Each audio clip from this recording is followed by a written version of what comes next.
فتح پرتکالہ آزاد کشمیر میں سابق کپتان پاکستان کرکٹ ٹیم اور سٹار کرکٹر شاہد خان آفریدی کی طرف سے شاہد آفریدی فاؤنڈیشن کے زیر اہتمام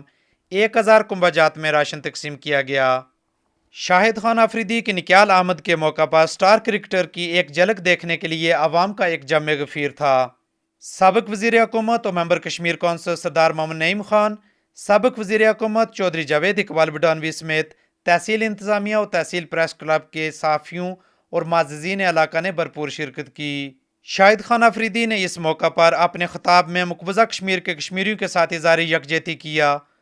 اور بھارت کی جانب سے کشمیریوں پر ڈھائے جانے والے ظلم و ستم کی شدید الفاظ میں مذمت کی کہ اتنے چھوٹے سے کشمیر پہ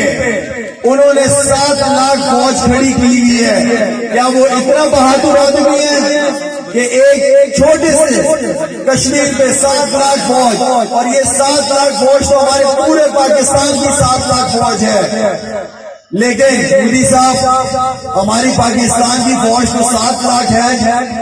لیکن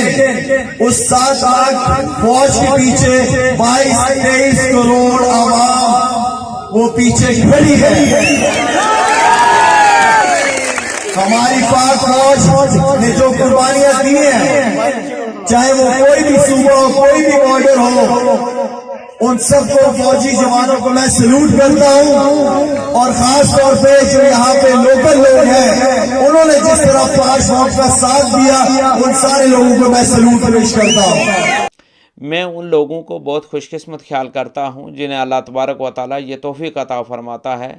کہ وہ اس کے بندوں کی خدمت کر سکیں۔ سابق کپتان جناب شاہد آفریدی کو بھی میں خراج تحسین پیش کرتا ہوں اور ان کے لیے دعا گو ہوں کہ اللہ تبارک و تعالیٰ جو انہوں نے خدمت خلق کا بیڑا اٹھایا ہے، اللہ تعالیٰ اور انہیں ہمت اور توفیق عطا فرمائے۔ وہ دور دراز کا سفر طے کر کے دشوار اور مشکل اور کٹھن راستے عبور کرتے ہوئے یہاں پر پہنچے اور اپنے مسلمان بھائیوں کی معاونت کی۔ یقیناً یہ قابل تحسین اقدام ہے۔ ضرورت اس امر کی ہے کہ ہم جس مقام پر بھی ہیں، جہاں بھی ہیں، جیسی حالت میں بھی ہیں، اگر ہم کسی دوسرے کے لیے کچھ کر سکتے ہیں تو یہ ایک موقع ہے۔ ہمیں بھی چاہیے کہ ہم دامے درمے سکھنے جس انداز سے بھی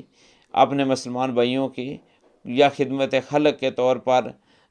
دوسروں کی جو بھی ہیلپ کر سکتے ہیں ہمیں کرنی چاہیے۔ یاد رہے کہ شاہد خان آفریدی نے فتح پرتکالہ آمد سے قبل سابق وزیر اعظم اور سابق صدر ریاست جموں و کشمیر سالار جمہوریت سردار سکندر حیات خان صاحب سے بھی ملاقات کی۔